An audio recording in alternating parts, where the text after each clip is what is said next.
8 ને 18 મિનિટ લોક સ્ટાર્ટ કર્યો. જય માતાજી જય ખોડિયારમાં. નાસ્તો કરી લીધો છે અત્યારે જવાનું છે હવે ખેતરમાં કામ કરવા. તો અત્યારનું વાતાવરણ કંઈક આવું હતું બરડાનું અને હવે નીકળવાનું છે ખેતરમાં. પીવાના પાણીનો શીશો લઈ લીધો હાથમાં. મારા માસિયાર ને મારા માઈસા ને અમે ત્રણેય નીકળી ગયા હવે ખેતરમાં કામ કરવા. હું મારો માસિયાર મારા માઈસા અમે ત્રણે પૂગી ગયા હતા એટલી વાડીમાં ડુંગર ને અડીને ખેતર આવ્યું છે. તો હવે અહીંયા છે ને પૂરા વારવાના છે. તો હવે વારવા માંડ્યા સાઈડ ના પૂરા અમે ત્રણેય. અને ઘડિયાળમાં 10 વાગી ગયા હતા. મારે માસી આવી ગયા તો કોફી લઈને પછી કોફી ઠપકારી ગરમા ગરમ. અને 11:30 વાગી ગયા હતા ને મને લાગી ગઈ ભૂખ. પછી મારા માસી છે ને જમરૂક તળી હોય તો જમરૂક ખાવા માંડ્યો હતો. અને શાયરીના પૂરા મને વાર્તા આવડતા નતા. મારે પહેલી વાર જ હતું. પછી મારા માસી મને પૂરા વાર્તા શીખવાડી દીધું હતું. અને 12 ને 49 મિનિટ થઈ ગઈ હતી. પછી જમવાનો સમય થઈ ગયો તો ઘેરે નીકળી ગયા જમવા. અને ઘેરે પૂગીને હાથ ધોઈને બેસી ગયા ડાયરેક્ટ બપોરા કરવા. ટોપી વાળું ટી શર્ટ ને મૂંગો પહેરીને આવી ગયા પાછા જમીને ખેતરમાં. મારા મોહિયારો કરી દીધો પૂરા વારવાનું ચાલુ. અને પૂરા વારવાનું કામ થઈ ગયું હતું પૂરું. પછી ગાયો હાટું સાઈડ લઈને નીકળી ગયા ઘર બાજુ. અને ઘેરે આવીને નાઈને સડી ગયો મેળી ઉપર ખુરશી લઈને.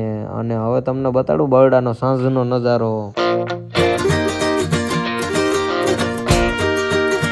અને સાંજ પડી ગઈ હતી ને હું બેસી ગયો ડાયરેક્ટ હવે જમવામાં બનાવી નાખ્યા હતા ગરમા ગરમ ભજીયા. પછી હું મારા માસીયાર બેસી ગયા ભજીયા ખાવા. મેં જમી લીધું ને હવે મારે સુઈ જવું છે. વિડીયો પસંદ આવ્યો લાઈક કરી નાખજો ને બાકી બાય બાય હાલો.